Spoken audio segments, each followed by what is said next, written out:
Christian McCaffrey. That was the news of the day yesterday. I had some reason to believe this was coming. I think I texted, again, if you were paying attention. I do. I always pay attention. Whether I respond always, I don't know. But I always see your text, yes. I told you yesterday, I don't know, an hour or so before it hit that it was coming, had the story ready to go. Usually what happens, and I'll peel back the curtain a little bit, I don't need to be one of the 4 or 5 who will get the text message 5 minutes before the announcement is made to go ahead and break the news that a deal is being done. And we see that's how it goes. I don't need that. I'm content to just know it's coming. I'm content to be aware of it, to begin the process of writing my story, begin the process of getting the numbers. And it just so happened yesterday that my process of getting the numbers actually cut off the Twitter, not quite bots, but close to it, before they were able to break the news. It's like, shit, I ended up being first on this McCaffrey deal because I got the numbers before anybody even knew it was coming. So I'll take that. I'm not going to complain, but usually I get the numbers afterward. I don't, because that's the thing. I don't feel compelled at this stage of my life to tell you 5 minutes before the team tells you, everyone who's listening, watching, and if you are, thank you. If you're not, well, there's no reason to thank you because you can't hear me, or to say anything else because you can't hear me. But thank you for listening. I don't feel like I have to tell you that because you're going to find out in 5 minutes anyway. I want to get you the real contract. I want to get you the real information. And, sometimes I'll know things and I'll throw out some breadcrumbs to let people know that I know things, just like over the weekend I knew that Justin Jefferson was coming on Monday. And, of course, people think I just threw a dart and got lucky. If so, I threw a dart and got lucky. But I just prefer to know what's really going on. And whether or not somebody else breaks the story 5 minutes before the team announces it, I really don't care. Yeah, no, I know you don't. I know. You've never been into that arms race that way.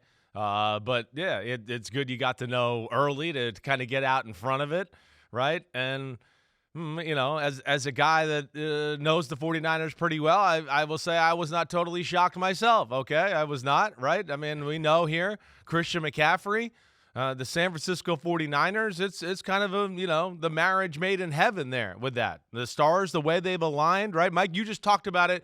Most coaches, right? Conservative with a small C. I'm not sure what that means. Small C, big C, whatever. That means it's not political. It's not they're conservatives that way. They are careful. They are just careful about everything. Conservative all right. that way. Thank you for explaining that to me. I really didn't know that. I wasn't even trying to be cute there. So, but yeah, but because of those things and you're talking about, right? I mean, what's more conservative, I feel comfortable about a situation than, I know this guy since he was a little kid, right? That's the first piece of the puzzle. I knew his dad. His dad was great. We know what he's made of, right? We hear these stories in the NFL. It doesn't matter if it's at NBC, NFL, 49ers, New York Giants, New York Yankees.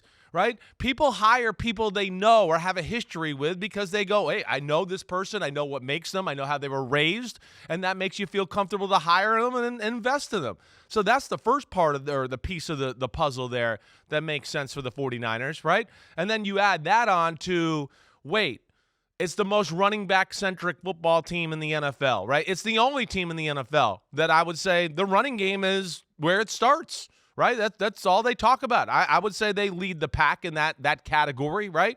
So everything Shanahan, the offensive genius, the way they run the ball, the way they throw the ball to the running back, they're really the only team that makes the running back the focal point of the offense, and then they go off of that.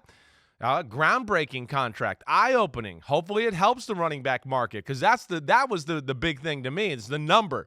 I wasn't shocked to know they signed Christian McCaffrey, but I was like, I wonder what he's going to ask for, what he'll get, how much more above the rest of the market will be. And, of course, he broke a little barrier yesterday with that, and good for him. And, we might have to do some work on this graphic. Yeah, I was going to say. The Alvin Kamara 15 is fake and fugazi. It's got that Tyreek Hill final year that drives the value up Right. dramatically. He is far below 15. And McCaffrey's been at the top of the market since 2020. It's incredible. After his third season with the Panthers, where he became the third guy in league history to have 1,000 yards rushing and 1,000 yards receiving in the same season, joining Roger Craig and Marshall Faulk.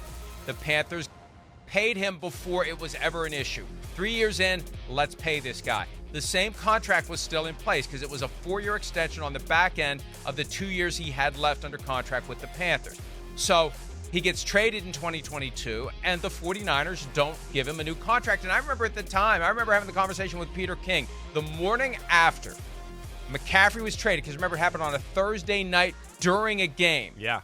We got the word of the trade of McCaffrey to the 49ers, and one of the concerns was who's going to take on $36 million over 3 years, That's $12 right. million a year. Right. Christian McCaffrey at this stage of his career, and there was a surprise factor. The 49ers did it. Yeah. And then they never gave him a new contract. And last year, he's Offensive Player of the Year, 21 touchdowns, over 2,000 yards from scrimmage. It wasn't 1,000 and 1,000, but it was still 2,000. That's all that really matters, is the total impact a guy has. Still no contract. And I had heard last year going into the season that it was possible at some point during the season McCaffrey was going to make a play. You know, when all that stuff was going on with running back pay, Right. during the season, there was a contemplation, a possibility that McCaffrey was going to say, please, sir, I want some more during the season. That might not be his style. Let's get the season I think done. so. Right. And then, even though he was staying away from OTAs, and Yeah. I was told it wasn't about contract, I think the message was sent. And when he showed up yesterday for the mandatory minicamp, I wish I would have been even more aggressive to try to find out what the hell was going on, because that should have been the sign. This guy ain't stepping foot on the field without his contract. So he's there. Unless they just give him the days off and say, you show up for the meetings and we're not going to put you on the field, they're getting ready to pay this guy. Yeah. Because right. he didn't practice yesterday either. Let's get this thing signed, sealed, and delivered before you incur any future risk. And that 16 went to 19. That's the 2-year average on the back end of the 2 years that he already had left. He had no guarantees left on his contract. He now has $24 million in guarantees. The deal works out to a little over $15 million per year at signing. But again, that at signing number is always less than the new money number, and we put both out there because the agents get mad when we mention the average from signing. But that's what it is. People still want to push back on this. Folks, there is no such thing as an extension in this world. You do not staple a new contract onto the back end of the old contract. You tear up the old contract and replace it with a new one. They call it an extension so they can do the new money thing. That's the only reason they call it an extension. It is a brand new 4-year contract for Christian McCaffrey. They do not glue an extension onto the existing contract. He gets a signing bonus that he wasn't entitled to. He gets guarantees he wasn't entitled to. It is a brand new 4-year deal. And I'll still get pushback. Oh, it's an extension. No, it's not an extension. It's a new 4-year contract, and it's a good 4-year contract for a guy who turns 28 on Friday. Yeah, it is. It's a good 4-year contract, but at the same time, you look at it and go, hey, right. I mean, the value's right. And for these type of running backs, that we see at the top of the list for the most part, they deserve that type of money. And especially in this one, McCaffrey's the best running back in football. We know that. Right? And, yeah, everything worked out to where he's on a team where the running back is the focal point. So he's got a little more power in the situation maybe than other football teams. And, of course, the trade adds to the power of the situation as well.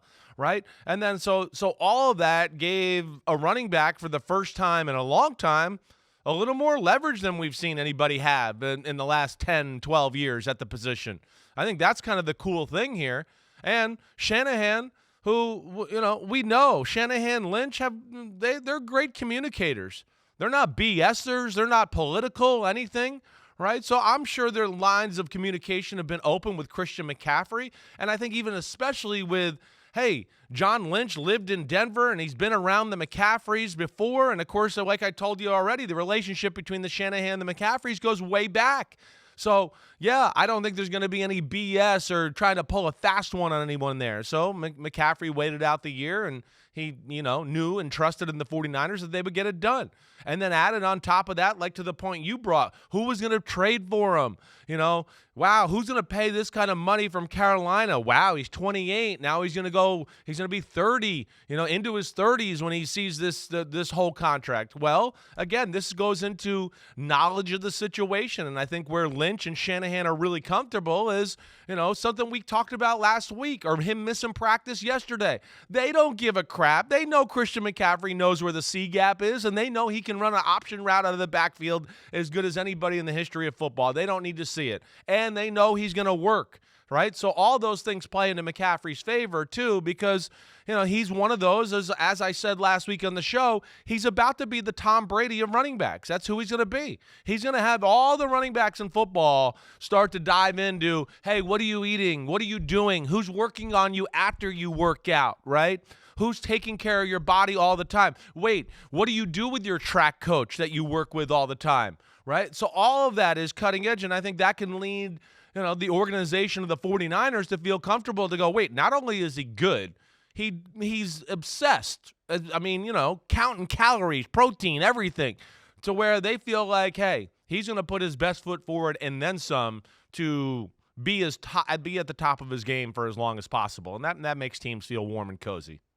I'm glad you explained what you mean by the Tom Brady of running backs, because it could have meant, he takes the air out of the football so he doesn't fumble it, or he makes the bad decision of submitting to a roast. Yeah, you're on fire. You're on fire today. Brady's on line 2. He wants to fight you. Dom's on line 1. He wants to fight you. Well, look, I'm going to be 59 in a few days. I will not engage in a fist fight with anyone at this point, especially when I have my little peacemaker friend in my pocket. So, what is that? What is your peacemaker friend? What the hell is that? Don't bring your fist to a gunfight, I guess is what I would say. That's your peacemaker? Your peacemaker's your Tommy gun? Think of the scene from Indiana Jones that was ad-libbed and improv, where Harrison Ford decides after the guy shows what he can do with the sword. Yeah, he just pulls it out and shoots him. Yeah, that is a great scene. That is a great scene. All right. So, another wrinkle, too, that, and I don't know that it ever got close to this, but I think this is one of the reasons why you do it if you're the 49ers. You've got Christian McCaffrey under contract for 2 more years. You've got Adam Peters, who has become the GM of the Washington Commanders and drafted Christian's brother. I mean, if word gets back to Peters and the Commanders that Christian isn't happy with the 49ers and how they're handling him, at some point Christian rolls out of bed and says, maybe I'd like to go play with Luke. Hey. Maybe I'd like to go play with Adam Peters. Maybe they'll pay me.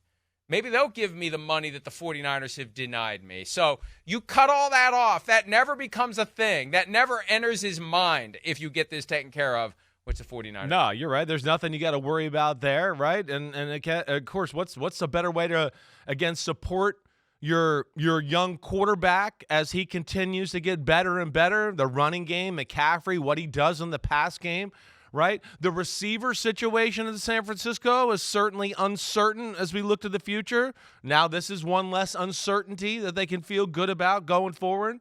So I think those are all things. And then, to your point, Mike, yeah, I hear you. I mean, Shanahan, again, if you want to coach in the NFL and be a head coach right now, go get on Shanahan or McVay's staff. If you're there for 4 minutes, you're going to be considered a head coaching candidate after 5. After 5 minutes, they're going to be like, well, he was with McVay and Shanahan. So, I mean, Shanahan's got tentacles all over the league right now, everywhere. I mean, oh, God, yeah, he ends up with Mike McDaniel. Oh, he ends up with LaFleur, Oh, he ends up with McVay, whatever. That's I know that. That's one of Shanahan's paranoias, for sure, is the fact that all his old coaches know some of his tricks and are stealing things, and this assistant's going with this coach to tell him this part of my playbook that I used to let him work on, and now he's letting him on the inside wrinkles and that. So, yeah, all of that is part of this, competitive arms race of the NFL, and I'm sure it plays into the mind of them a little bit for sure. Hi, it's Mike Florio. Thanks for watching PFT on YouTube. Hit subscribe for the latest news and analysis from Pro Football Talk.